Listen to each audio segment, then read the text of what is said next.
Let's start concept of true and fair. ठीक है ना, शुरू से पढ़ रहे हैं, वैसे बहुत नॉर्मल है, इसमें याद करने का है मेनली, क्योंकि बाकी तो अपन पूरे ऑडिट में यही पढ़ते रहते हैं।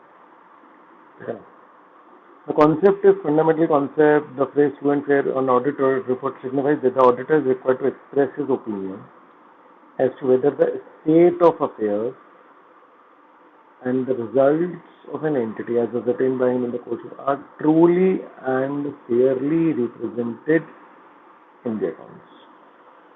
State of affairs और रिजल्ट, इसको रिजल्ट्स को अपन बोल सकते हैं क्या? रिजल्ट्स बोले तो P&L, बिल्कुल सही है। स्टेट ऑफ अफेयर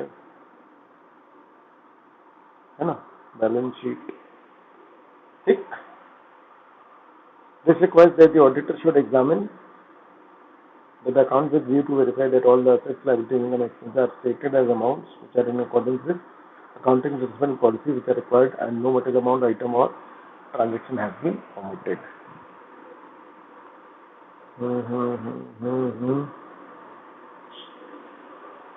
इसके लिए ऑडिटर को क्या करना पड़ता है ना? This require examine to verify asset, liabilities, income, expenses in accordance with accounting principles. ये पूरी ही लाइन इंपॉर्टेंट है बेटा, ये तो पूरा ही का पूरा इंपॉर्टेंट है। तो बेटा ट्रू एंड फेयर की अगर डेफिनेशन आती है ना, तो ये आपको पैराग्राफ से समझ लो बहुत ही इंपॉर्टेंट हो गया। फिर बोलो भाई, समझ आई ये वाली बात? ट्रू एंड फेयर का 6-8 नंबर तक का क्वेश्चन आ चुका है। What do you understand by true and fair? तो ऑब्वियसली बात है, फिर आपका जेनेरिक कंटेंट भी बहुत इंपॉर्टेंट हो जाता है। बोलो भाई, समझ आ रहा है क्या बोल रहा हूँ? है ना? ठीक है, अब देखो, आगे देखो। SA 700 है ना, SA 700 जो है, ठीक है, SA 700 ध्यान से, ठीक है, क्या है? 700 की पूरी सीरीज काय पे है?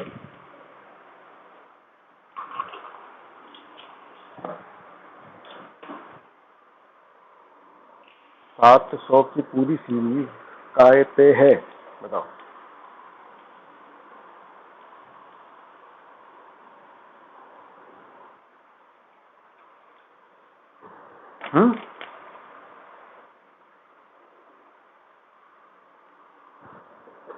अरे रिपोर्टिंग पे भाई, ऑडिट रिपोर्ट पे। गाइस सुनो ध्यान से, 700 की पूरी सीरीज रिपोर्टिंग पे है। ऐसे 700 बिल्कुल बेसिक एलिमेंट्री स्टैंडर्ड है, ठीक है ना, जिसका नाम है forming an opinion and reporting on financial statements. इस स्टैंडर्ड में लिखा है कि ऑडिटर इवैल्यूएशन करेगा किसका? कंक्लूजन का, जो किससे निकले? ऑडिट एविडेंस से। माइक बंद करो यार।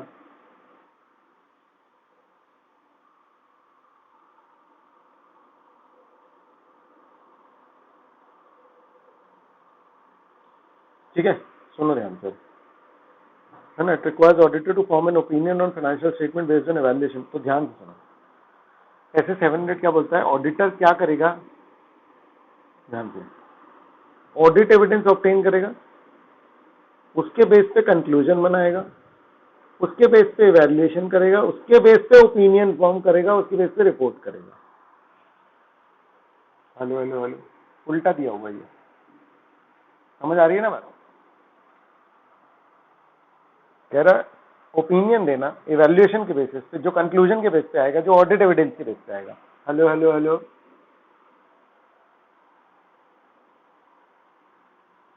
समझ आ रहा है? ठीक है, अब देखो, जो वो ओपिनियन फॉर्म करेगा उसको रिटन रिपोर्ट में एक्सप्रेस भी करेगा,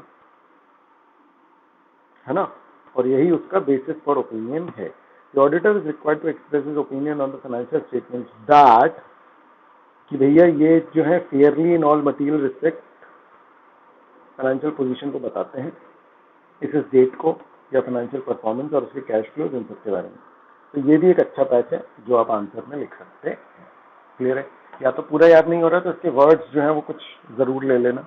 वैसे इसमें वर्ड्स से ज्यादा इंपॉर्टेंट कुछ कुछ सेंटेंसेज हैं, एज इट ए सेंटेंस एक दो ले लेना। समझ में आ रही है बात? ठीक है ना? अब जैसे मान लो बैलेंस शीट है, उसकी जगह फाइनेंशियल पोजीशन यूज कर लेना। ट्रू एंड फेयर वर्ड तो आना ही आना चाहिए। क्लियर है ना? Written report. गाइस समझ पा रहे हैं क्या बताने की कोशिश कर रहे हैं हम? हेलो हेलो, ठीक है। चलो अब देखो, what constitutes true and fair is a matter of auditor's judgment in particular circumstance of the case. In more specific terms, to ensure true and fair view, an auditor has to see that the assets are neither undervalued or overvalued according to the applicable accounting principles. क्या बोल रहे हैं? ना assets overvalued होने चाहिए ना undervalued, है ना? ना अंडर होने चाहिए ना ओवर वैल्यू होने चाहिए। हेलो हेलो हेलो, सही सही वैल्यू पे दिखने चाहिए। ठीक है ना? फिर कोई मटेरियल असेट ओमिट ना हुआ हो, है ना? फिर the charge if any on the assets are disclose. Charge मतलब अगर कुछ गिरवी गिरवी रखा हुआ है तो। हेलो हेलो, ठीक है। फिर material liabilities should be omitted. Material liabilities should be omitted. The profit and loss account and the balance sheet discloses all the matters required to be disclosed. The profit and loss and balance sheet discloses all the matters required to be disclosed. Hello, hello, hello, guys. ठीक है ना? पता नहीं, मतलब मैं हर चीज को important बोल रहा हूँ, लेकिन ये एक्चुअली में ये सारी चीजें इम्पोर्टेंट है। मतलब ये भी पूरे ये 7 पॉइंट्स जो है वो बहुत इम्पोर्टेंट है। क्लियर है? यानी ट्रू एंड फेयर को लेकर के बेटा ये पूरी की पूरी चीजें इंपॉर्टेंट है। अच्छा, सबसे ज्यादा मोस्ट इंपॉर्टेंट यही 7 पॉइंट है। पॉइंटर्स वाली कोई भी चीज जो है वो आंसर के पॉइंटर से बोल रहा हूँ, बाकी कॉन्सेप्ट तो आप जानते हैं। ये सब चीजें तो हम चेक करेंगे ही करेंगे ना, क्योंकि जैसे ये चार्ज है, यूजर के पॉइंटर से अपन सोचेंगे, अपन तो पूरा कॉन्सेप्चुअल चलता है। एक बार रीड कर लो इसको, रीड कर लो एक बार।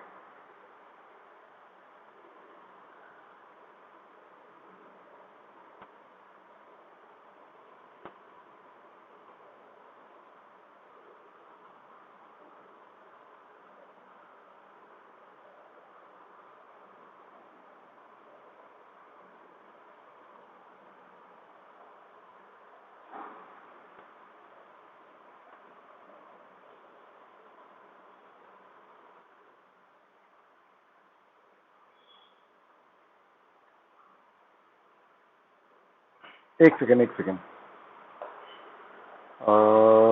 हाँ ठीक है, तुम्हारा जो सवाल है समझ में आ रहा है, वो ट्रू एंड फेयर पे होना चाहिए। समझ में आ रहा है? ध्यान से, ठीक है, पूछो।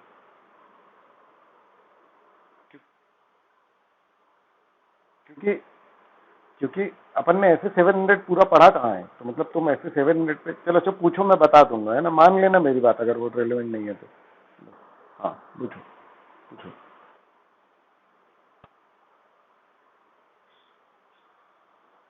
बिल्कुल सही। ऑडिट एविडेंस की क्या डेफिनेशन है?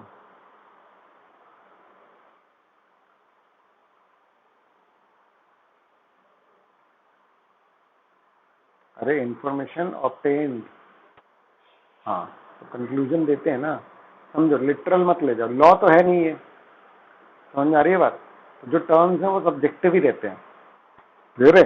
अलग अलग जगह अलग अलग मीन भी कर सकते हैं। जब आपको पता है कि कॉन्सेप्ट क्या है तो उसको वैसे जंबल अप करने की बिल्कुल जरूरत नहीं है। मतलब समझ रहे हो, तुम जिस चीज को एवेल्युएशन बोल रहे हो उसी चीज को ये लोग कंक्लूजन बोल रहे हैं एक तरीके से। कोई बहुत ऐसा डिफरेंस नहीं है। मतलब इसमें उतना वैसा टेक्निकल इस पॉइंट पे जाने की नीड नहीं है, मैं ये बोल रहा हूँ। समझ रहे? एविडेंस के बेस पे मैं छोटे छोटे खूब सारे कंक्लूजन बनाऊंगा, जब उनको साथ में रखूंगा तो उसका एवेल्युएशन हो जाएगा। ऐसा बोल रहे हो? ठीक है ना? ठीक है ना? अगर एज इट इज लाइन आई बस एमसीक्यू के पॉइंट ऑफ से तो ये इंपॉर्टेंट हो जाएगा, अदरवाइज कॉन्सेप्चुअली बड़ी बात नहीं है ये। ठीक है? वो एक जनरल प्रोसेस सा बता रहा है कि यार देखो ऐसा ऐसा कर लेते हैं अपन।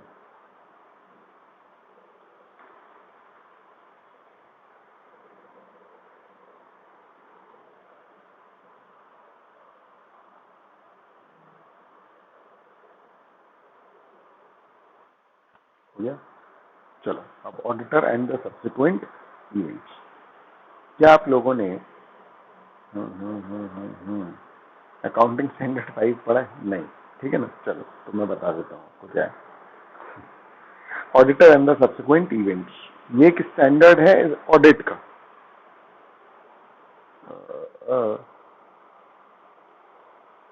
ठीक है, ये स्टैंडर्ड ऑन ऑडिट है बेटा। Clear guys? ठीक है, तो ये अलग ही बचता है वैसे, है ना। अगर पढ़ा होगा, जब पढ़ोगे तो कंफ्यूजन हो सकती है, तो इसलिए ध्यान रखना, है ना। Meaning of subsequent event, events occurring between the date of financial statement and the date of auditor's report. अच्छा, कैसे कैसे कैसे? ये देखो, ये है फाइनेंशियल ईयर, है ना।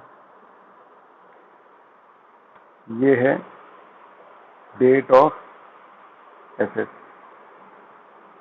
आगे बढ़ते हैं, है ना।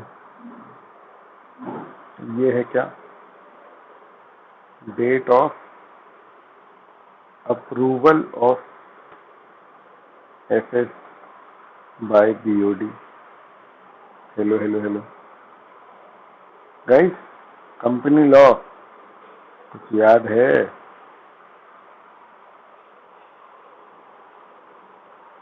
ना, ये है आपका date of auditor report. Multiple auditor है यहाँ पर, है ना, इसलिए अपॉस्ट्रोफी इसके बाद लगा है। चल सुनो ध्यान से देखो, तो कौन से की बात कर रहे हैं? Date of auditor's report and date of financial statements, है ना। यानी कि इस दौरान के इवेंट्स की बात की जा रही है, ठीक है। अब ये है तुम्हारा 1 अप्रैल, ध्यान से देखो, ये है तुम्हारा 1 अप्रैल, है ना।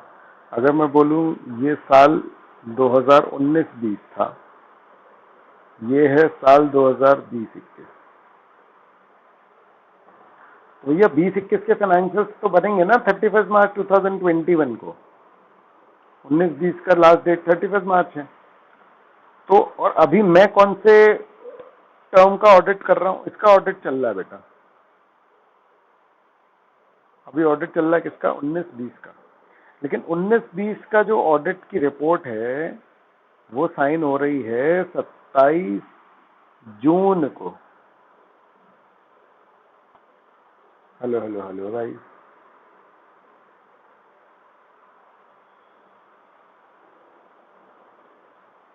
हम्म हम्म, ठीक है। चलो देखो, तो इवेंट्स अकरिंग, इस दौरान जो इवेंट्स होंगे तो क्या करें, है ना। उसके अलावा कोई फैक्ट जो पता बाद में चला, after the date of the audit report. अब देखो ध्यान से, ये तो इवेंट ही बाद में हुआ। इसके अलावा कुछ फैक्ट्स जो थे पहले से,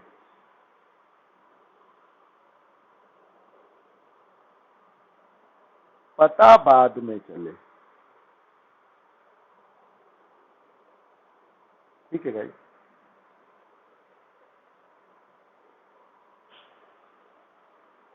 हेलो हेलो,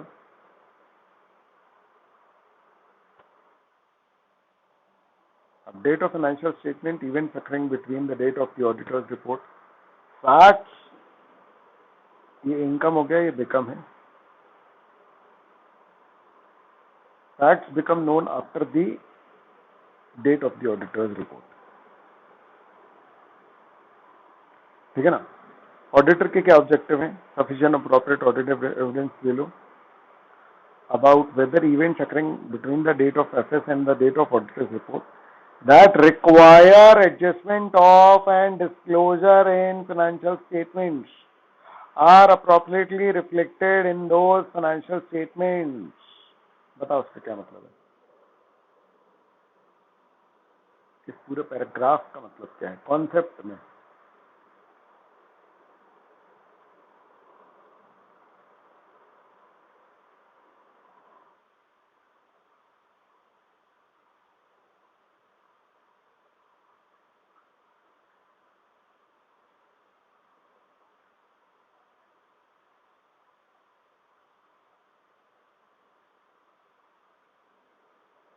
क्यों करेंगे हम डिस्क्लोज?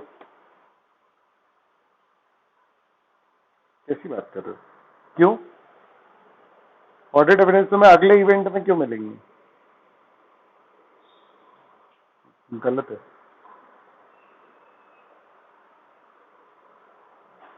और कोई?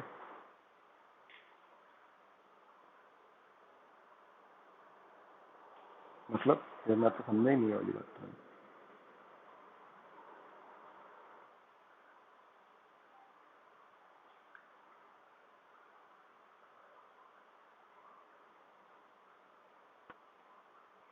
अपन तो अरे तो अपन तो देखते ही पुराने एविडेंसेस है ना। हम तो 31 मार्च के ही फाइनेंशियल्स देख रहे होते हैं, है ना? ठीक है, तो उसको हटाना वटाना थोड़ी है, वो तो हम लेते ही नहीं है कि हटाना क्या पड़े। समझे क्या बोल रहा हूँ? हाँ बेटा, हाँ बोलो।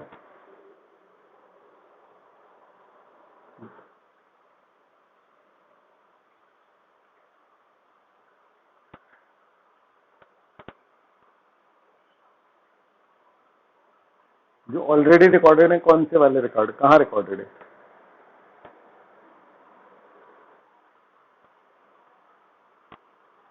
फिर से बोलो अच्छा अपनी बात पूरी।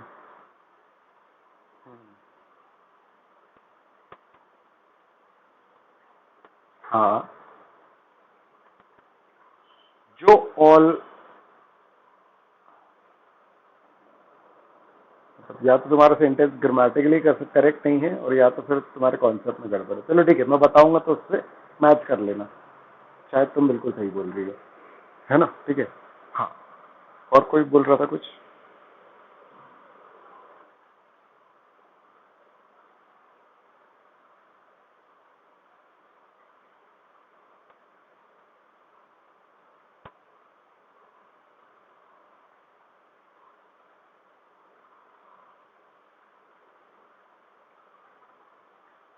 ऑडिट रिपोर्ट में क्या एडजस्टमेंट होता है भाई?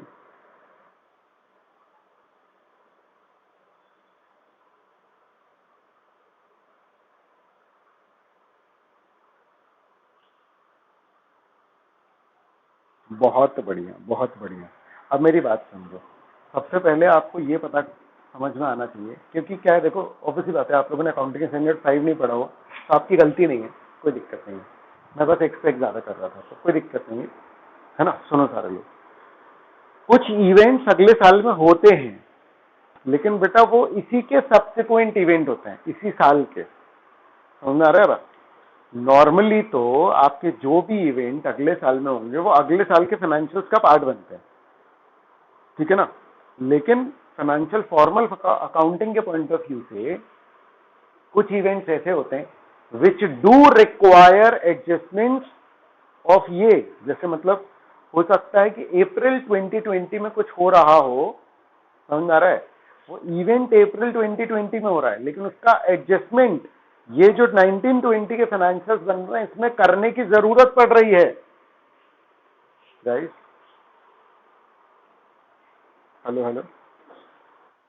जैसे कि इसका, हाँ हाँ वही दे रहा हूँ कि आपको AS5 में वैसे मिल जाएंगे, एग्जैक्ट AS5 का जो मॉड्यूल में भी शायद यही एडजस्टमेंट होगा, समझ आ रहा है? AS5 के साथ ऑफिशियल एडजस्टमेंट यही दिया रहता है कि जो डेटर्स हैं उसका आपने प्रोविजन बनाया है, समझ आ रहा है? डेटर्स का आपने प्रोविजन बनाया, अब प्रोविजन बनाया क्योंकि आपको लग रहा है कि डाउटफुल है, समझ आ रहा है? ये प्रोविजन आपने कब बनाया? 31 मार्च के पॉइंट ऑफ व्यू से, है ना? अब आपने प्रोविजन बनाया, 1,000 का डेटर था, आपने प्रोविजन बनाया उसका 200 रुपए का कि भैया चलो 200 रुपए से नहीं आएंगे, समझ रहा है। और 10 अप्रैल को एग्जैक्टली शायद यही डेट है, चलो ठीक है, 10 अप्रैल को वो हो गया, दिवालिया हो गया। हेलो हेलो हेलो, 10 अप्रैल को वो क्या हो गया बेटा, दिवालिया हो गया। समझ में आ रही है बात? और आपके फाइनेंशियल्स अभी खुले हुए हैं, तो ऑब्वियस सी बात है आपको जो जिस बात का डर था, समझ में आ रहा है कि भैया शायद ये पैसे नहीं देगा या कुछ डाउट था, वो कंफर्म हो गया है। तो आप इस बात को फिर 200 का प्रोविजन, क्योंकि फाइनेंशियल्स अभी खुले हैं, जब तक फाइनलाइज नहीं होते तब तक वो 31 मार्च वाले फाइनेंशियल्स खुले हुए। ऐसा नहीं होता कि 31 मार्च के बाद वो बंद हो गए, समझ में आ रहा है? तो इस प्रोविजन का हम एडजस्टमेंट कर देंगे, यानी हम प्रोविजन या तो 100% बना लेंगे या उसको बैक डेट ही दिखा देंगे उसी समय ही। हेलो हेलो हेलो गाइस,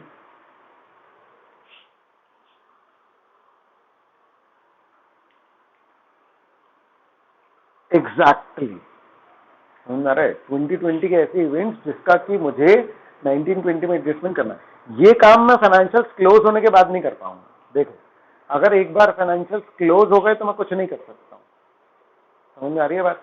ठीक है, लेकिन जब तक फाइनेंशियल्स खुले हैं तो जो इवेंट हो रहे हैं, ऐसे इवेंट जिनका एडजस्टमेंट रिक्वायर होता है, उन्हीं इवेंट्स को सब्सिक्वेंट इवेंट्स बोला जाता है। अकाउंटिंग स्टैंडर्ड 5 में भी इसका उल्लेख किया गया है। बोलो गाइस, हेलो हेलो हेलो। हम्म,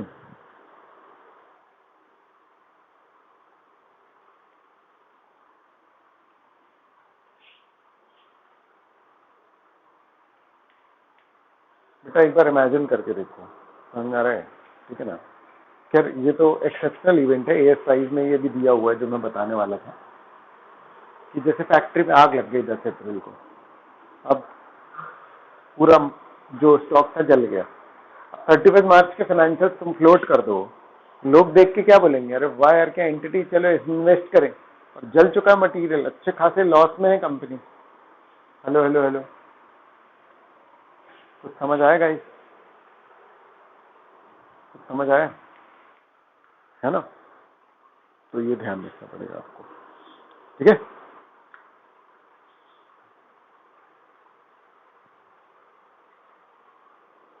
बेटा ऑडिट एविडेंस तो एविडेंस है, तुम उसको ऑब्टेन कभी भी करो, इट डजंट मैटर मच। समझ में आ रहा है? क्योंकि उसके पहले कैसे ऑब्टेन करोगे, मतलब तुम तो, हाँ इवेंट भी बाद में हो रहा भाई मेरे, ठीक है? चलो फिर,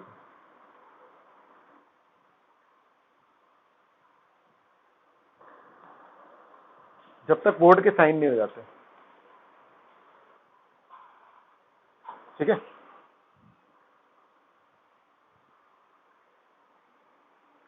हाँ, लेकिन इस वाले स्टैंडर्ड में ऑडिटर के पॉइंट ऑफ व्यू से ऑडिटर के डेट ऑफ ऑडिट रिपोर्ट तक भी उसको एक्सटेंड किया गया है, लेकिन ना प्रैक्टिकली क्या करते हैं, बोर्ड के साइनिंग की डेट और ऑडिटर के साइनिंग की डेट सेम रख लेते हैं। हेलो हेलो हेलो, क्योंकि अगर प्रैक्टिकली उसके बीच में डिफरेंस रखेंगे ना, तो अगर कोई मैटर हुआ तो बहुत लंबे खिंच जाएंगे। समझ में आ रही है बात? इसलिए क्या होता है कि ऑडिट चलता रहता है, अकाउंट्स बुक्स भी खुली रहती हैं, क्योंकि ऑडिटर जैसे जैसे बताता रहता है कि भैया नहीं ये इसका प्रेजेंटेशन ये नहीं करो, वो करो, ये चीज इससे में मत दिखाओ, डिस्कशंस होते हैं, फाइनेंशियल्स एडजस्ट होते रहते हैं 31 मार्च के बाद ऑडिट के दौरान। फिर जब फाइनलाइज हो जाता है कि ऑडिटर को लगता है हाँ ये वाले फाइनेंशियल्स ट्रू एंड फेयर है, और बोर्ड कहता है चलो हम भी कर दे रहे साइन, तो बोर्ड कर देता है साइन, फिर ऑडिटर कर देता है साइन, और उसके बीच में टाइम लैग नहीं रखते हैं अपन। समझ में आ रहा है? क्योंकि टाइम लैग रखा और अगर कोई इवेंट हो गया तो सरदर्द हो जाएगा ऑडिटर के लिए। क्लियर है guys?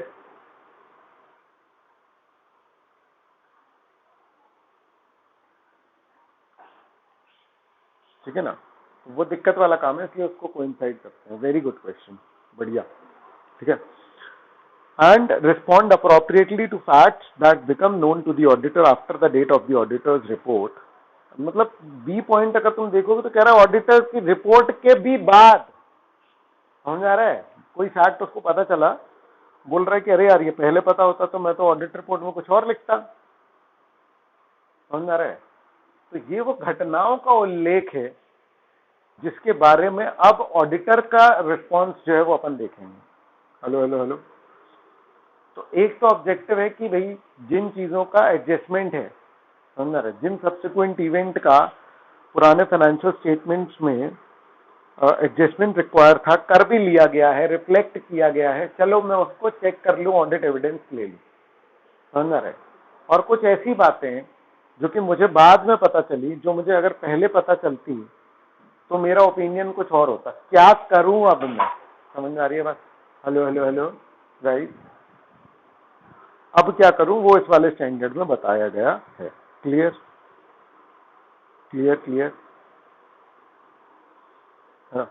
Objective of the auditor, obtain sufficient appropriate, वाह क्या क्या बनाया है, मतलब obtain sufficient appropriate audit evidence, यही नहीं बताया किस चीज को लेकर के। स्टैंडर्ड सब्सिक्वेंट इवेंट का है, इनने बोला दो ऑब्जेक्टिव है, ऑब्टेन सफिशिएंट अप्रोप्रिएट ऑडिट। कितने गधे लोगों ने बनाया मॉड्यूल, नालायक। आ रहा है समझ में? ठीक है ना। और रिस्पॉन्ड अप्रोप्रिएटली टू फैक्ट्स, बहुत ही घटिया, समझ में आ रहा है? ये डायग्राम है, समझ में आ रहा है? कुछ नहीं पता चल रहा है इससे। ठीक है, पता नहीं कैसे कैसे लोगों को बनाने दे देते हैं। ठीक है, चलो। Audit procedure regarding events occurring between the date of financial statement and the date of auditor's report.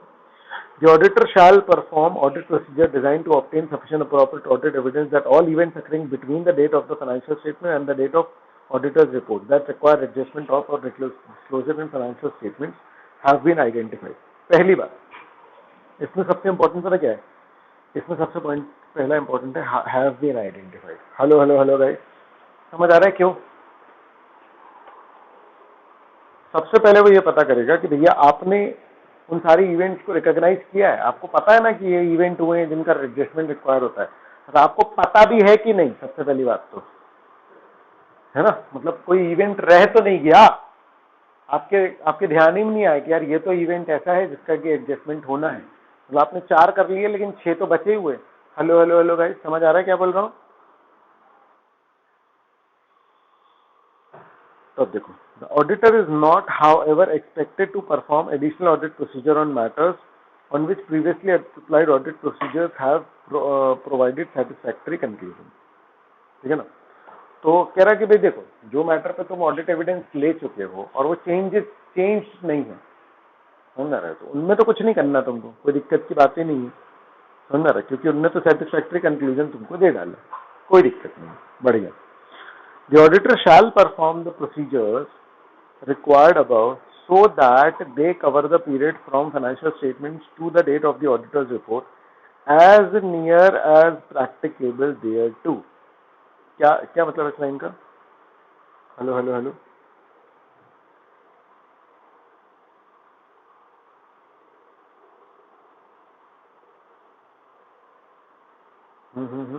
बोलो बोलो बोलो।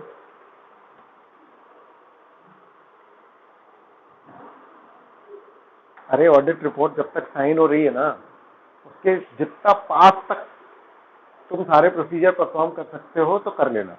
मतलब तुम ऐसा बोलो कि जैसे ही प्रोसीजर परफॉर्म किया फट से ऑडिट रिपोर्ट साइन कर लो, या जब भी साइन करने वाले हो तब तक प्रोसीजर करते रहो। Hello hello hello. क्योंकि भाई कब कोई इवेंट हो रहा है क्या पता, मैं अभी साइन कर रहा हूँ वहां आग लग रही है। समझ में आ रही है बात मैं क्या बोल रहा हूँ? ठीक है ना। तो जितना प्रैक्टिकेबल हो सके उसके नजदीक में मैं करूंगा। Hello guys,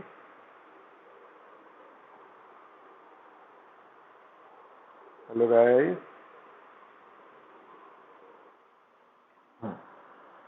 That auditor shall perform the procedure required above so that they cover the period from the financial year to the date of as near as practicable thereto. The auditor shall take into account the auditor's risk assessment, which shall include the following। वाह क्या diagram है, देखो जरा। Auditor कह रहा है कि auditor जो है वो ध्यान रखेगा, shall take into account the risk assessment, जिसमें क्या क्या आएगा? प्रोसीजर्स को अंडरस्टैंड करो, इंटरनल कंट्रोल टाइप, मैनेजमेंट से इंक्वायरी करो, मिनट्स रीड करो, इंटरम फाइनेंशियल स्टेटमेंट्स रीड करो। ये सब क्या चल रहा है? ये सब क्या चल रहा है? हम इस बात का रिस्क देख रहे हैं कि फाइनेंशियल वो सब्सिक्वेंट इवेंट्स कितना अफेक्ट डाल सकते हैं फाइनेंशियल्स को, समझ आ रहा है? ठीक है ना। तो बस नॉलेज ऑब्टेन करने के लिए वो कह रहा है। रिस्क असेसमेंट भी देख लो कि आपके एक्चुअली सबसे अच्छा पता क्या तरीका होता है, पिछला साल देख लो, पता सबसे अच्छा रहता है कि पिछला साल देखो, उससे तुम आइडेंटिफाई कर पाओगे। Hello hello hello hello hello hello, ठीक है। अब the auditor is not however expected to perform additional audit procedures on matters to which previously applied audit procedures have provided satisfactory conclusion। फिर से वही लाइन आ गई, अरे नहीं फिर से वही मैंने पढ़ दी, हाँ ये पढ़ चुके हैं। देखो ये देखो वही चार दिए हुए हैं जो यहाँ डायग्राम में दिए ना, समझ रहे, ये दिया है, ठीक है। अच्छा इसमें भी उन लोगों ने फोकस नहीं किया, inquiring of management of subsequent events, है ना, अंडरस्टैंडिंग ऑफ प्रोसीजर। ओ भाई साहब, that is establish to ensure कि सब्सिक्वेंट इवेंट्स आर आइडेंटिफाइड। देखो बेटा इसको ना, इसके डायग्राम्स को तो प्लीज डोंट फॉलो मेरे हिसाब से, समझ में रहे, मतलब ये तो बिगाड़ ही देंगे आपका कॉन्सेप्ट मेरे हिसाब से। तो बिगाड़ मतलब कि कहीं और पहुंचा देंगे, क्योंकि मैं सिर्फ खाली वो बोलूं तो मतलब मैं उसको सब्सिक्वेंट इवेंट से कनेक्ट करने के लिए मेरे को पॉइंट तो पूरा याद करना ही पड़ रहा है ना, तो फिर साइड हेडिंग का मतलब ही क्या है। क्लियर है गाइस, ठीक है ना। तो याद करने के पॉइंट ऑफ व्यू ठीक है कि हाँ यार एग्जाम में लिखने के पॉइंट ऑफ व्यू ठीक है, हाँ उस पॉइंट ऑफ व्यू ठीक है, बाकी हाँ समझने के पॉइंट ऑफ व्यू तो कुछ नहीं पता चल रहा उससे, ठीक है। तो अब देखो ये जो चारों पॉइंट्स हैं सब में सबसे इंपॉर्टेंट क्या है, देखो जरा, बाप रे, इंटरम फाइनेंशियल स्टेटमेंट का तो बहुत ही कचरा कर दिया। सब्सिक्वेंट इंटरम है, डी पॉइंट जो है वो पता क्या बोल रहा है कि अप्रैल में जून के फाइनेंशियल्स देख लो, यानी पिछले साल का मार्च जैसे 19-20 था, समझ आ रहा है, 2020 के अप्रैल में जून अगर खत्म हो गया है, मान लो जुलाई में कर रहे हो तो जून तक के फाइनेंशियल्स बन गए होंगे, उन फाइनेंशियल्स को कंसिडर कर लो, कह रहा है सब्सिक्वेंट इवेंट को पता करने के लिए, समझ आ रहा है। मिनट्स देखो after the date of financial statements, ओ भाई साहब इनके साइड हेडिंग, इनके जो डायग्राम है भूल ही जाओ उनको, कुछ भी लिख दे रहे हैं गाइस। ये चारों पॉइंट देखो जरा, समझ में आए कि नहीं मुझे बताओ।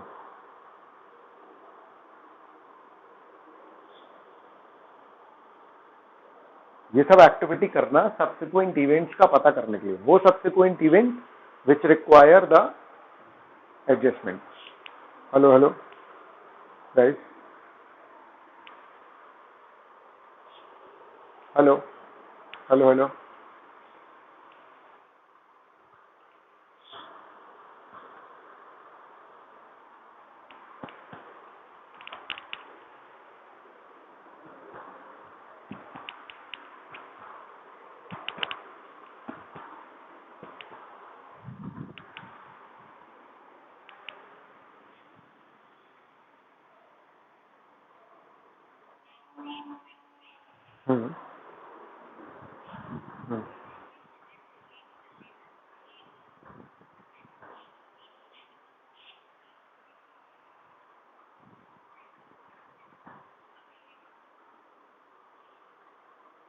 नॉट येट अवेलेबल,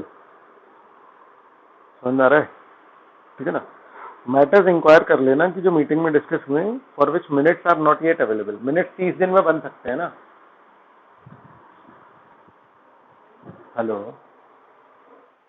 है ना। तो टाइमिंग हो सकता है ना कि ऐसा हो कि मीटिंग हो गई, मिनट्स नहीं बने, लेकिन उसके पहले ही मेरे को ऑडिट रिपोर्ट देनी, तो मैं डिस्कस कर लूंगा क्या बात हुई मीटिंग में, बताना जरा, ऐसा।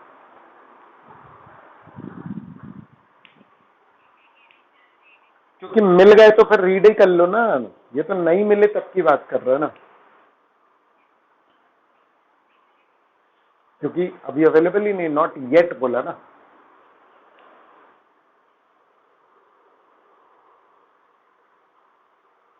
मैनेजमेंट से पूछो कि भैया क्या कोई सब्सिक्वेंट इवेंट है जो अफेक्ट कर सकता है फाइनेंशियल स्टेटमेंट को, अरे समझ में, ठीक है।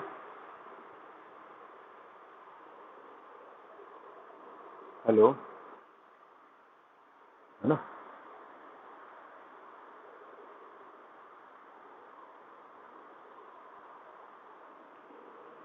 ठीक है ना। फिर क्या बोल रहा है, पढ़े आगे। अब ऑडिटर के ऑब्लिगेशन क्या है सब्सिक्वेंट इवेंट को लेकर के। अब देखो, facts which become known to the auditor after the date of the auditor's report but before the date of the financial statements are issued। देखो क्या बोल रहा है, कह रहा the auditor has no obligation to perform any audit procedure regarding the financial statement after the date of the auditor's report. जिस दिन audit report sign होगी उसके बाद के डेट के लिए कोई उसको ऑडिट प्रोसीजर परफॉर्म करने की जरूरत नहीं, उसके बाद कुछ भी इवेंट होता रहे कोई मतलब नहीं। लेकिन बेटा समझ रहे, अगर उसने ऑडिट रिपोर्ट साइन कर दी, फिर उसको एक बात पता चली जो कि एक्चुअली पहले की ही थी, और अगर वो बात उसको पहले ही पता लग जाती तो आज उसकी ऑडिट रिपोर्ट का स्वरूप कुछ और होता। तो इसमें तो ऑडिटर को डर लगेगा ना। हेलो हेलो हेलो, अरे यार ये तो पहले का मैटर है। अब समझना, पॉइंट ये है कि ऑडिट रिपोर्ट की डेट के बाद का कोई इवेंट उसके लिए मैटर नहीं करता, समझ आ रहा है। लेकिन अगर मान लो कोई इवेंट पहले हो चुका है और ऑडिटर को तब पता चला जब ऑडिट रिपोर्ट साइन हो चुकी है, तो ये मैटर उसके लिए क्या है, relevant. Hello hello hello hello, ठीक है ना भाई। हाँ exactly, fact that become known to the auditor after the date of the auditor's report. लेकिन अगर उसको पहले पता होता तो वो ऑडिट रिपोर्ट अमेंड कर देता। नहीं समझे, समझ गए ना। अब पता चल गया, साइन तो कर दी ऑडिट रिपोर्ट। अब ठीक है ना, तो लेकिन तो अब वो जाकर के मैनेजमेंट से डिस्कस करेगा। हेलो हेलो हेलो, है ना। हेलो, अब एक बार हेडिंग पढ़ो जरा। फैक्ट ऑडिटर को पता चले हैं, ऑडिट रिपोर्ट साइन हो गई, लेकिन फाइनेंशियल अभी पब्लिक में गए नहीं है। देखो जरा, ऑडिट रिपोर्ट साइन हो गई है लेकिन अभी इशू नहीं हुई है पब्लिक में। हेलो हेलो हेलो, पॉइंट समझे ना, टाइमिंग समझे, टाइमिंग। देखो कहां गया, हाँ ये रहा। यानी कि अगर मैं 27 जून के बाद की एक डेट और बोलूं, है ना, और मैं बोलूं ये डेट कौन सी है, इशू ऑफ फाइनेंशियल स्टेटमेंट्स, तो इस दौरान उसको पता चला है।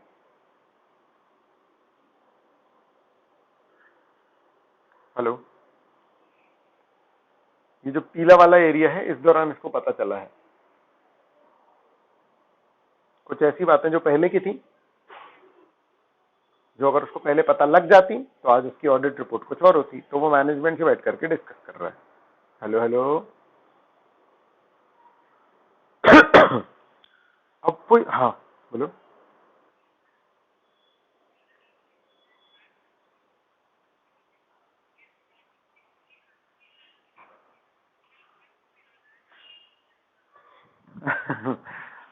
देखो, ऑडिटर की गलती तो क्या होगी सोच के बताओ। एक्चुअली ऑडिटर की कुछ गलती नहीं हो सकती है, समझ में आ रहा है। गलती तो कुछ मैनेजमेंट की ही होगी, तो वो ऑडिटर की गलती बन जाएगी ना। मतलब कुछ गड़बड़ है, कुछ गड़बड़ है तो पहली जिम्मेदारी तो मैनेजमेंट की है ही ना। मतलब ऐसा पॉसिबल नहीं हो सकता कि मैनेजमेंट की गलती नहीं है और ऑडिटर की गलती है। समझ आया, है ना, क्योंकि फाइनेंशियल तो सही होंगे। तो पॉइंट ये है कि भैया फाइनेंशियल स्टेटमेंट में कुछ लफड़ा है और ऑडिटर नहीं देख पाया। अपन इसको बहुत एक्सट्रीम लेवल पर लेकर के जाए तो,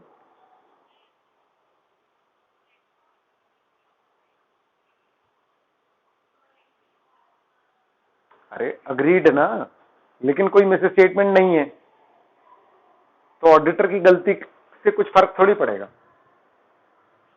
नहीं आया समझ में। देखो समझो, अगर सब कुछ सही है और ऑडिटर जो है वो 10 का 6 चेक कराए, समझ में आ रहा है, तो क्या दिक्कत है। दिक्कत बस तब होगी अगर कल को, हाँ अगर गलती होगी तो ऑब्वियस सी बात है ना, तो गलत हो गया। तुम पॉइंट क्या रखना चाह रही हो, मैं जो पॉइंट समझा रहा हूं उसमें कैसे रिलेट हो रही है तुम्हारी बात, ये बताओ बस मुझे।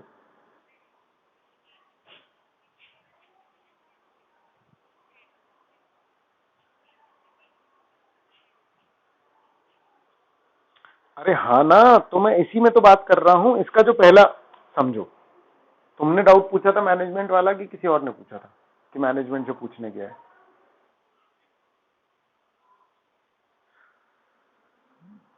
ये किसी और ने पूछा था ना, मैनेजमेंट के पास पूछने गया।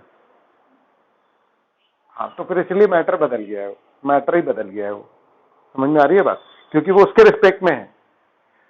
मतलब उसका सवाल ये था कि भैया मैनेजमेंट से डिस्कस क्यों करने जा रहा है, तो ये उस बात का जवाब है कि क्योंकि उसकी गलती होगी ही मैनेजमेंट की। इंडिपेंडेंटली ये बात अलग तरीके से डिफाइन होगी ना कि ऑडिटर गलती कर सकता है, मैनेजमेंट गलती ना करे, ऑडिटर की चेकिंग में गड़बड़। लेकिन फिर अपन इस मैटर से अलग ही निकल जाएंगे। समझ पा रहे हो क्या बात चल रही है यहाँ पर? वो उसके डाउट का आंसर था और वो रिलेशनल है, वो बात इंडिपेंडेंटली वैलिड नहीं है। नहीं आ रहा समझ? अगर वो मैनेजमेंट के पास डिस्कस करने जा रहा है तो ये पक्का है कि भैया मैनेजमेंट की गलती होगी, और तो ऑब्वियसली बात है वो चेक भी नहीं कर पाया। हेलो, नहीं समझ में आ रहा क्या? अरे गाय जवाब तो दो। ठीक है, अब वो ये बोलेगा मैनेजमेंट से कि यार चलो, मतलब इतनी बड़ी गलती है क्या कि फाइनेंशियल्स को अमेंड करना पड़ जाए। हेलो हेलो हेलो, क्या मैटर इतना बड़ा है कि फाइनेंशियल्स को अमेंड करना पड़ जाए? हेलो हेलो हेलो, ठीक है गाइस, है ना? और तीसरा कि मैनेजमेंट कैसे उसको एड्रेस करना चाह रही है अपने फाइनेंशियल्स में, और वो मेरे हिसाब से सही है भी कि नहीं। मैं कौन हूं? ऑडिटर। ठीक है,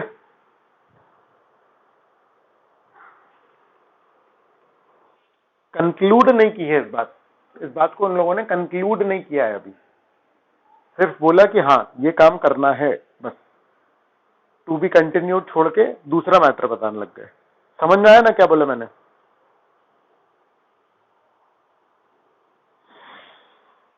है ना? क्योंकि फिर अल्टीमेटली फिर एंड में अपन कहाँ आ जाते हैं? एंड में अपन आ जाते हैं कि ऑडिटर का प्रोफेशनल जजमेंट है, मटीरियलिटी देखो, उसके बेसिस पे देखो, लोगों को गलत तो नहीं पिक्चर चली जाएगी, ट्रू एंड फेयर है कि नहीं, बस यही यही अपन डिस्कस करते रह जाएंगे। समझ में आया ना? हेलो हेलो, है ना? अब देखो, अब कौन से फैक्ट्स उसको पता चला? उसको फैक्ट्स पता चलने का फाइनेंशियल स्टेटमेंट भी इशू हो गए हैं, समझ में आ रहा है? और अब जाकर के उसको फैक्ट पता लग रहे हैं, देख रहे हो? After the financial statements have been issued, the auditor has no obligation to perform any audit procedures regarding such financial statements. Hello hello,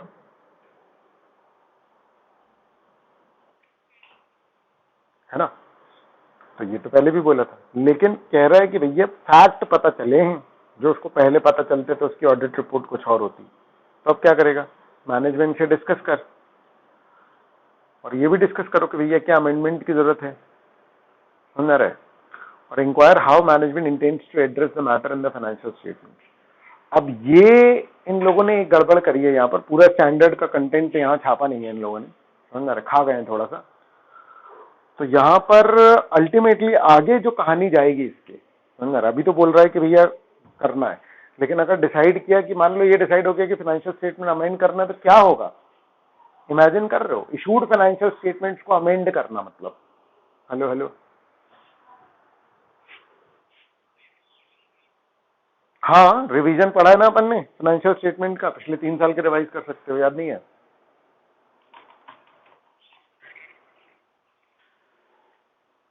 अबे ऑडिट रिपोर्ट नहीं अमेंड होगी, फाइनेंशियल अमेंड होंगे फिर।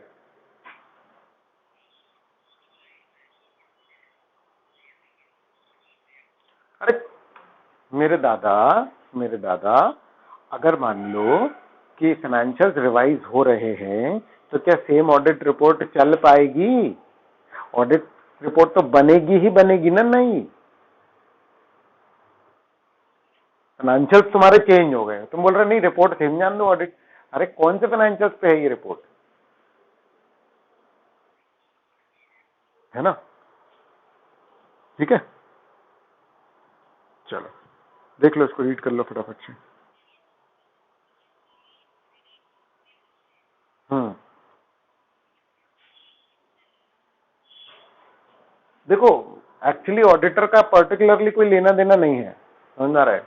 अगर कोई बड़ा मैटर है तो ऑब्वियसली बात है ऑडिटर को दिक्कत फंस जाएगी कल को, क्योंकि एंटिटी फंसेगी तो ऑडिटर पे बात आएगी आएगी।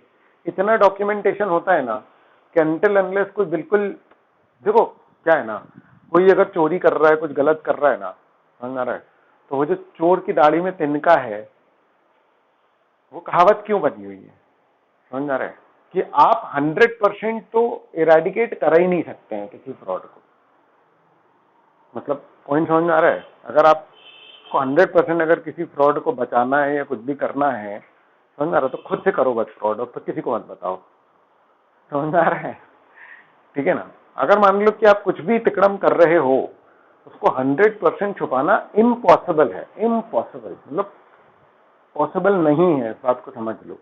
तो ट्रेल होगी, हाँ, अब वो कितने कम सबूत और कितने ज्यादा सबूत होते हैं वो मैटर अलग हो जाता है, लेकिन सबूत नहीं है ऐसा कभी नहीं होता बेटा।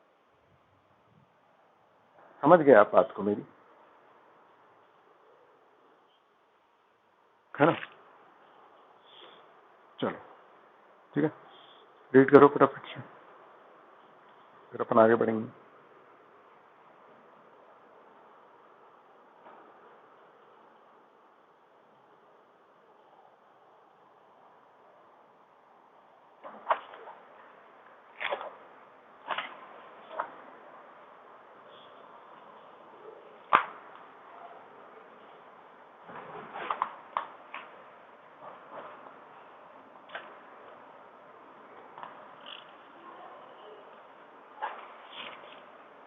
इसमें एक्चुअली आगे बढ़ती है यार ये कहानी, समझ आ रहा है? ये आगे ऐसे बढ़ती है कि भाई वो डिसाइड करेगा कि भाई क्या कहते हैं, मतलब मैनेजमेंट मान रहा है कि नहीं मान रहा है। मतलब इसमें अगर ऑडिटर और मैनेजमेंट के बीच में अगर टसल हो गई, वो बोल रहा है कि चेंज होने हैं, ऑडिटर बोल रहा है चेंज होने, मैनेजमेंट बोल रहा है नहीं चेंज होने, समझ आ रहा है? ठीक है ना।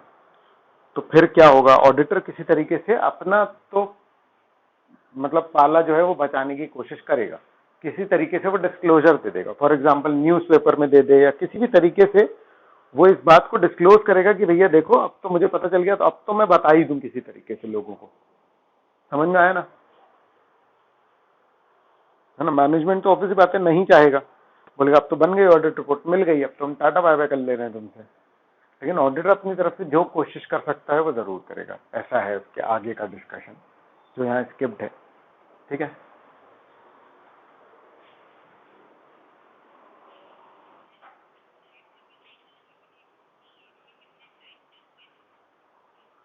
कैसा?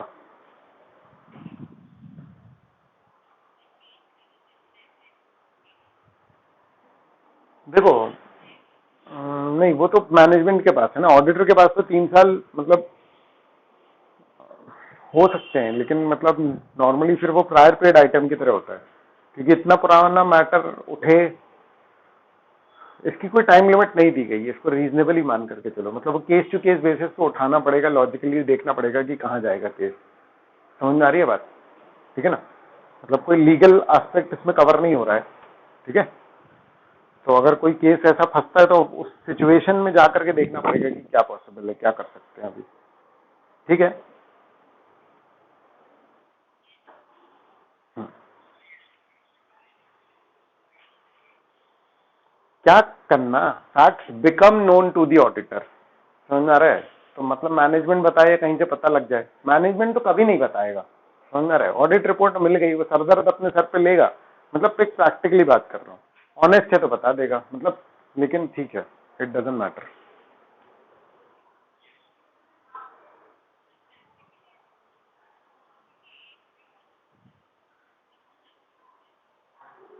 कौन क्या नहीं करता होगा?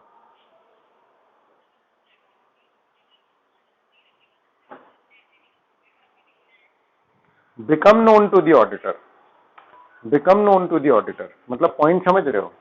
Become known to the auditor में तो ऑडिटर के सर पे बात आ जाएगी ना यार। तो कोई तुमको बोलेगा ऑडिटर अच्छा नहीं किया तो, समझे भाई? देखो, जो फैक्ट तुमको पता चला है, तुम उस फैक्ट को देख करके क्या सोचोगे कि मेरी रीजनेबल चेकिंग में ये मिल जाना चाहिए था या नहीं, क्योंकि लोग भी तो यही पूछेंगे ना कल को। समझ गए? तो वो इस बेसिस पे डिसाइड करेगा कि यार इस मैटर को मैं उठाऊं भी कि छोड़ूं, क्योंकि ऑडिटर का भी सर दर्द है ना दोबारा ऑडिट करना। तो बोलेगा इसमें मैं बच सकता हूं कि नहीं, फिर वो एंटिटी के लिए कितना भी बड़ा मैटर हो, है ना, समझ गए। चलो, auditor and the going concern assumption. अब देखो गोइंग कंसर्न पे भी एक स्टैंडर्ड है, ऐसे 570, मुझे लगता है इन लोग सीक्वेंस में चल रहे हैं स्टैंडर्ड के ही, समझ में आ रहा है। 550 इन लोगों ने रिलेटेड पार्टी बताया, 560 सब्सिक्वेंट इवेंट बताया, अब 570 गोइंग कंसर्न बता रहे हैं, मैनेजमेंट रिप्रेजेंटेशन 580 बीच में ही बता दिया, है ना। तो ऐसे 500 के सारे डिस्कशन है। लेकिन देखो 570 जो है, अच्छा गोइंग कंसर्न, सबसे पहले गोइंग कंसर्न वर्ड से अपन क्या इंप्लाई करते हैं, मतलब क्या समझते हैं, क्या इन्फर करते हैं अपन किसी एंटिटी के लिए गोइंग कंसर्न का मतलब क्या है।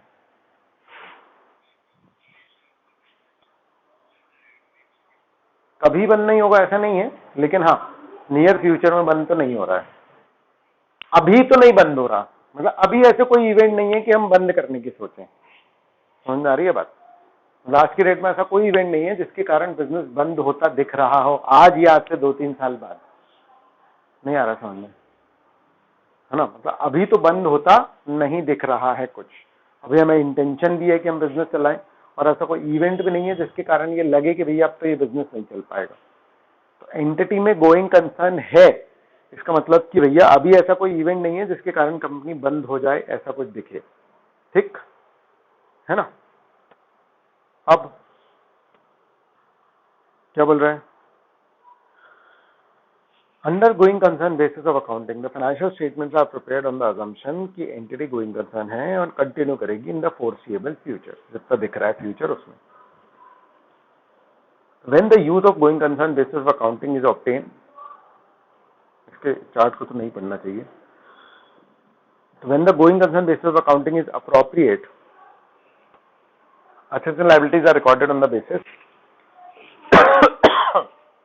that the entity will be able to recognize it, realize its assets and discharge its liability in the normal course of business। मुझे बताओ अगर गोइंग कंसर्न नहीं है तो फाइनेंशियल स्टेटमेंट्स पे क्या फर्क पड़ता है, याद है बता चुका हूं मैं 2-3 बार, फाउंडेशन में भी बताई थी मैंने बात। हाँ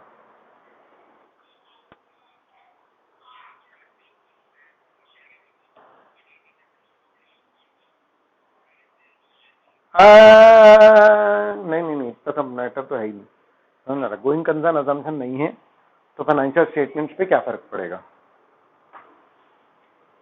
बताओ। बहुत ही बढ़िया, सब चीजें ना आपकी एनआरवी पे आ जाएंगी, असेट लायबिलिटी सब आपके एनआरवी पे आ जाएंगी, रिलायजेबल वैल्यू पे। हर हर असेट करेंट असेट है, क्योंकि फिक्स्ड का तो मतलब ही है ना कि यार फ्यूचर तक चलेगा। अब जब एंटिटी का ही फ्यूचर नहीं है तो असेट का क्या फ्यूचर, समझ में आ रहा है। ठीक है ना।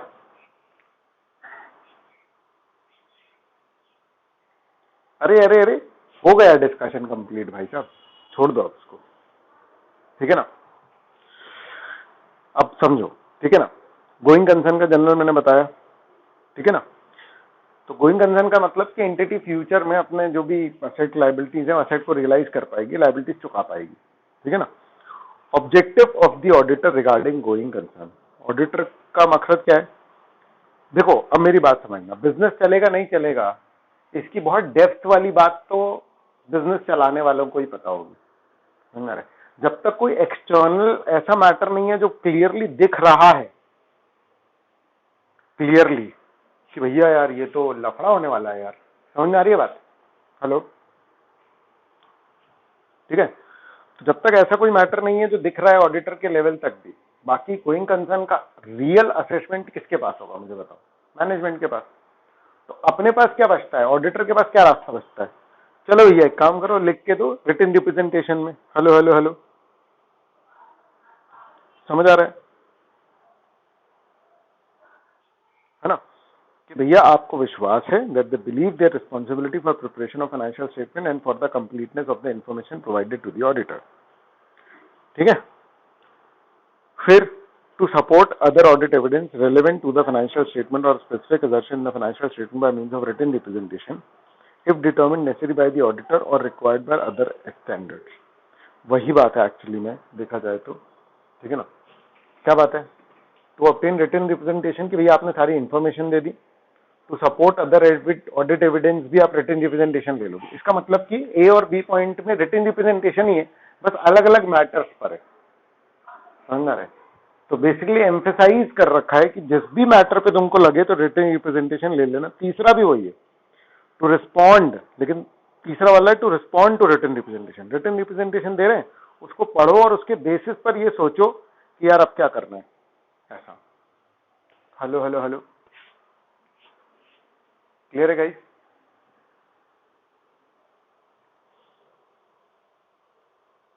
ठीक है ना। अब देखो ऑडिटर की रिस्पॉन्सिबिलिटी, ऑडिटर की रिस्पॉन्सिबिलिटी क्या है। अब मेरी बात समझना, ठीक है। अब समझो क्या चल रहा है, अभी अगस्त है ना, 2020 मार्च में एक एंटिटी का फाइनेंशियल खत्म हुआ, ठीक है ना, बोर्ड के साइन हो गए उसके मई में, है ना, ठीक है। मेरे से उन्होंने क्या किया, ऑडिट करवाया, मैंने ऑडिट किया फाइनेंशियल्स का पूरा इवेंट सब कुछ देखा, समझ रहा है, मैंने ऑडिट रिपोर्ट पे साइन करके उनको दे दिया। क्लियर है गाइस, समझ रहा है। और अगस्त में आकर के वो एंटिटी अपना फाइल कर रही है दिवालिया।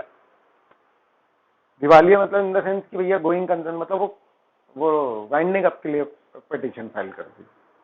हेलो हेलो हेलो गाइस, अब क्या होगा भैया, एंटिटी बंद हो गई। हेलो, सब लोग बोलेंगे क्यों भाई ऑडिटर तुमने क्यों नहीं बताया एंटिटी बंद होने वाली है। हेलो हेलो हेलो, बताओ ऑडिटर बच पाएगा नहीं बच पाएगा?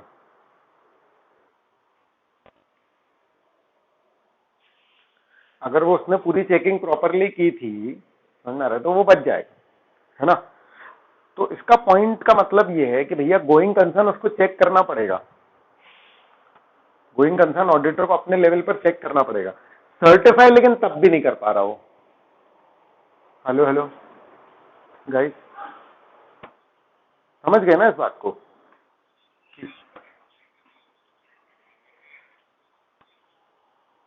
अरे ऐसे थोड़ी कोई मैनेजमेंट डिसीजन लेती है कि भैया बंद कर दो। मैनेजमेंट क्यों लेती है डिसीजन कि भैया कुछ तो होगा, लॉस हो रहा है, कुछ तो भी होगा, नहीं आया समझ में।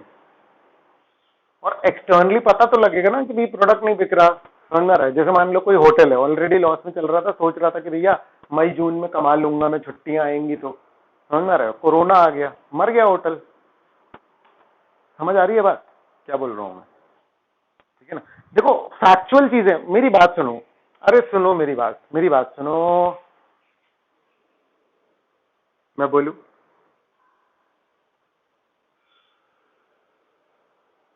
हेलो, मैं कह रहा हूं बेटा फैक्चुअल लेवल, फैक्चुअल डेटा के डाउट्स अगर तुम मुझसे पूछने लग जाओगे ना, समझ में आ रहा है, तो हमारा डिस्कशन अंतहीन हो जाएगा और हमारा कोर्स बहुत डिले हो जाएगा, समझ में आ रहा है। मैं तुम्हें फैक्चुअल डेटा के डाउट्स नहीं बता सकता हूँ, समझ में आ रही है बात?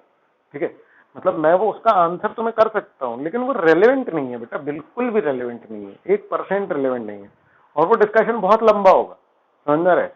क्योंकि इतनी सब्जेक्टिव बातें, 4 पॉइंट तुम्हारे दिमाग में आएंगे, मतलब मुझे पता है कि मैं क्या बोल रहा हूँ, लेकिन तुमने अभी सिचुएशन देखी नहीं है, तो तुम उसको लेकर के और काउंटर वो करोगे, तो फिर मैं तुम्हारे फिर फैक्चुअल उसमें ठीक करूंगा कि नहीं नहीं ऐसा मत सोचो वैसा सोचो, लेकिन ये पूरा का पूरा डिस्कशन ही फालतू है। समझ में आ रही है मेरी बात? ठीक है ना। अपन ऐसे बहुत टाइम किल कर देंगे बेटा, थोड़ा सा स्ट्रीमलाइन करो ना यार, समझ में आ रहा है डाउट वगैरह को, क्योंकि मैं फिर ऐसे में अपन कहाँ कोर्स कंप्लीट कर पाएंगे, नवंबर में एग्जाम है। ठीक है बेटा, ठीक है, थोड़ा सा वो करो, ठीक है। तो मैं, देखो समझो, मैं हमेशा टॉपिक पे रहता हूँ, अब टॉपिक को बताने के लिए मैं थोड़ा सा दूर जाता हूँ, समझ में आ रहा है? तुम उसमें कोई और बात पकड़ करके अगर और दूर निकल जाओगे तो फिर अपन लोग भटक जाएंगे, रास्ते ही से भटक जाएंगे, समझ में आ रहा है। रहो हमेशा टॉपिक पे, ये इंपॉर्टेंट बात ध्यान रख लो, समझ में आ रहा है, कि तुम कोई भी अगर अपना डाउट वगैरह जो पूछ रहे हो वो पर्टिकुलर टॉपिक से रिलेट जरूर होना चाहिए, समझ में आ रहा है। या फिर अगर प्रैक्टिकल का तुम डाउट पूछ रहे हो तो तुम मुझे बता दो कि सर एक प्रैक्टिकल लेवल का मैं आपसे डाउट पूछ रहा हूँ, फिर अगर मैं उसका आंसर नहीं देता हूँ या कुछ उसको स्किप कर दूँ फॉर द टाइम बिंग, क्योंकि इसकी भी रिदम टूट रही है, समझ में आ रहा है। जो अपना डिस्कशन चलता है ना एक सीरीज में, उसकी रिदम टूट जाती है ना तो बहुत दिक्कत हो जाती है। ठीक है, चलो देखो, responsibility of the auditor regarding going concern. ठीक है. The auditor's responsibilities are to obtain sufficient appropriate audit evidence regarding and conclude on the appropriateness of management's use of the going concern basis of accounting in preparation of the financial statement, and to conclude based on the audit evidence obtained whether a material uncertainty exists about the entity's ability to continue as a going concern. बहुत ध्यान से समझो. ठीक है. Auditor's responsibilities are to obtain sufficient appropriate audit evidence regarding and conclude on the appropriateness of management's use of going concern basis of accounting. मैं management से पूछ रहा हूं क्यों भाई गोइंग कंसर्न है, मैनेजमेंट बोल रहा हाँ, मैं उससे बोल रहा हूं कैसे. ठीक है ना. तो मैनेजमेंट क्या कर रहा है, ठीक है, अपने कुछ बेसिस बता रहा है. उन बेसिस को मैं क्या कर रहा हूं, जज कर रहा हूं. समझ रहा है कि हाँ यार, तो वो मैं बिल्कुल प्रैक्टिकल लेवल पर करूंगा कि हाँ भाई ये बात तुम ठीक बोल रहे हो. जैसे मान लो है ना, मोबाइल के कैमरेज आए, मोबाइल के कैमरे आए, तो कैमरे बनाने वाली जो कंपनीज हैं, समझ रहे. अच्छा, कुछ कैमरे बनाने वाली कंपनी चल रही है क्या, अभी चल रही है, बिल्कुल चल रही है. जैसे कैनन है ना, निकॉन है, समझ रहे. अच्छा, बहुत सारी बंद भी हुई क्या, हाँ बहुत सारी बंद भी हुई. तो जब मोबाइल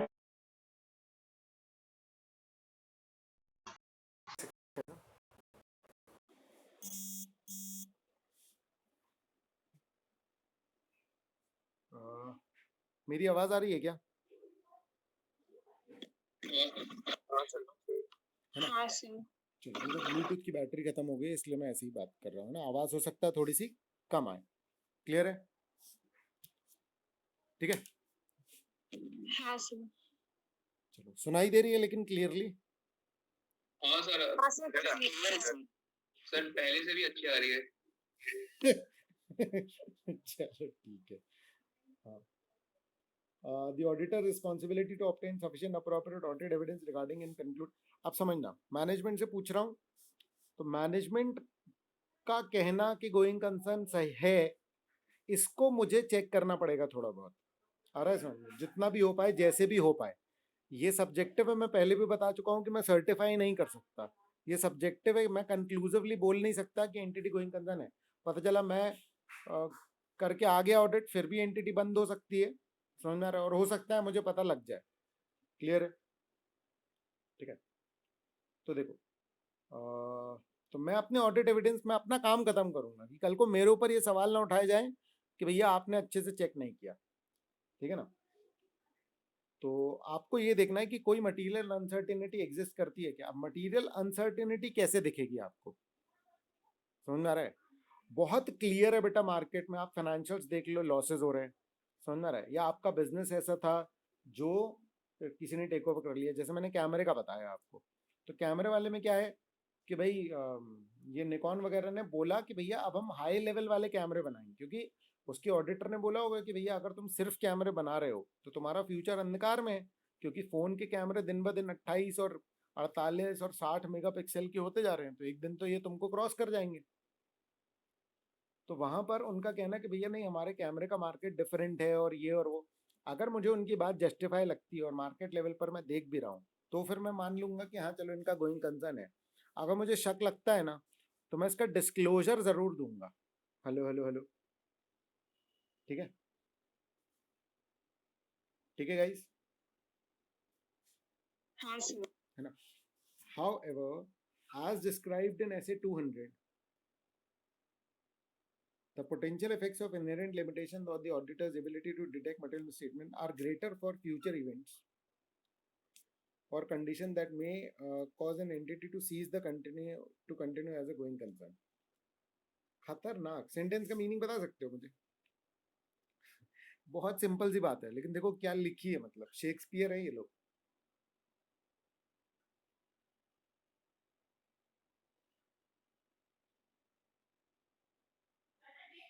देखो जरा एक बार.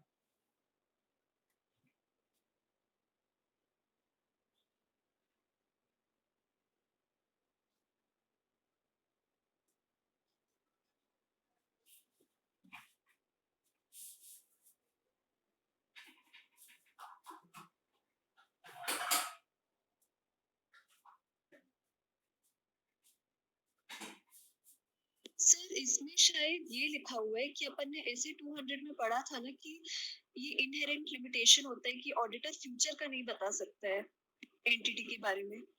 तो सर यहाँ पे ऑडिटर की एबिलिटी जो है बताने के लिए कि फ्यूचर में क्या होगा वो बहुत मतलब इफेक्ट करता है सर, ये वाला पार्ट उसकी एबिलिटी को वो नहीं बता सकता कि फ्यूचर में क्या होगा। चलो ठीक है, बहुत बढ़िया, पूरा ऑलमोस्ट सही है तुम्हारा, क्लियर है। ठीक है, देखो जरा, अपन ने शुरू में पढ़ा था इनहेरेंट लिमिटेशंस होती हैं, समझ आ रहा है। तो कह रहा है कि भैया ऑडिटर मटेरियल स्टेटमेंट ढूंढ पाए फ्यूचर इवेंट पे जो चीजें बेस्ड हैं, समझ में आ रहा है, उसमें तो ऑडिटर की एबिलिटी और कम है। वो ये बोल रहा है कि जो चीज फ्यूचर इवेंट्स पर बेस्ड है, गोइंग कंसर्न अगर फ्यूचर इवेंट्स पर बेस्ड है, तो ऑडिटर के लिए इनहेरेंट लिमिटेशंस और बढ़ जाती है। मतलब उसके उससे ये एक्सपेक्ट करना कि भैया एंटिटी चलेगी या नहीं चलेगी, ये ऑडिटर नहीं बता सकता है अगर वो मैटर फ्यूचर इवेंट्स पर बेस्ड है। मैनेजमेंट फिर भी बता पाएगा शायद, लेकिन ऑडिटर नहीं बन पाएगा। टेक्निकली यहाँ पर ऑडिटर बच रहा है, ऑडिटर बच जाएगा। अगर मान लो एंटिटी गोइंग कंसर्न नहीं रहती भी है तो भी ऑडिटर बच जाएगा। The auditor can not predict such future events और कंडीशन। समझ में आ रही है बात? ज्योतिषी थोड़ी है भाई ऑडिटर, वैसे भी वो हिस्टोरिकल इंफॉर्मेशन चेक करने आता है। Accordingly, the absence of any reference to the material uncertainty about the entity's ability to continue as a going concern cannot be viewed as a guarantee as to entity's ability to continue as a going concern. मतलब अगर auditor ने going concern को लेकर के कुछ नहीं लिखा कि गड़बड़ है, तो उसको गारंटी मत मान लेना कि एंटिटी चलेगी ही। समझ में आया ये सेंटेंस? हाँ सर, आ गया। ठीक है। Events or conditions that may cast significant doubt on the entity's ability to continue as a going concern. ठीक है ना, ऐसे इवेंट कंडीशन जिससे कि डाउट आ जाएगा एंटिटी की एबिलिटी पे to continue as a going concern. Clear है? ठीक है, अभी बहुत सारा बचा हुआ है इसको, तो मैं इसको कल टेकअप करूंगा बेटा, है ना। आज मैं बहुत ज़्यादा थक गया हूँ। क्लियर है? ठीक है, तो इसको लेकिन रीड ज़रूर कर लेना, ये इजी है, बहुत इजी है ये। अगर आप देखोगे ना तो ये एक्चुअल एग्जांपल्स हैं। और इसका क्वेश्चन आया था बेटा नवंबर 2012 में, समझ में आ रहा है, जिसमें फाइनेंशियल या ऑपरेटिंग फीचर्स पूछे थे कि जिनके कारण गोइंग कंसर्न अफेक्ट हो सकता है। ठीक है बेटा? हेलो हेलो, तो ये फैक्टर्स आ गए थे एज इट इज, है ना। तो शायद एक बार और आए थे, मुझे याद नहीं है, नवंबर 2012 का मुझे पर्टिकुलरली याद है। ठीक है, तो थोड़ा इम्पोर्टेंट है ना। ठीक है, चलो, तो आज इतना ही, बाकी कल। ठीक है गाइस? हाँ सर, ठीक है, थैंक यू। हाँ सर एक सर। डाउट पूछ लूं सर? हाँ पूछो पूछो। सर मतलब कि मुझे बस कंफर्म करना था, सर सब्सिक्वेंट इवेंट्स वही इवेंट्स होते हैं जो हमारे लास्ट ईयर के होते हैं लेकिन लेट हमने रियलाइज किए? नहीं, ये इवेंट हुआ है, ये इवेंट हुआ है बाद में, समझ में आ रहा है? ठीक है, ये इवेंट हुआ है बाद में, लेकिन ये किसी ऐसे अमाउंट को चेंज कर रहा है जो ऑलरेडी रिकॉर्डेड है कहाँ पर? फाइनेंशियल ओके, स्टेटमेंट्स में। फाइनेंशियल स्टेटमेंट में। हाँ समझ में आ रहा है? हाँ सर, ठीक क्लियर है, है। हाँ और दूसरा वो मैटर था, वो अलग था, fact become known to the auditor, वो अलग था। उसमें इवेंट सब पहले ही हो चुके हैं। Okay sir. हाँ ठीक है, बाय सर। बाय बेटा, bye sir. Bye bye. Bye.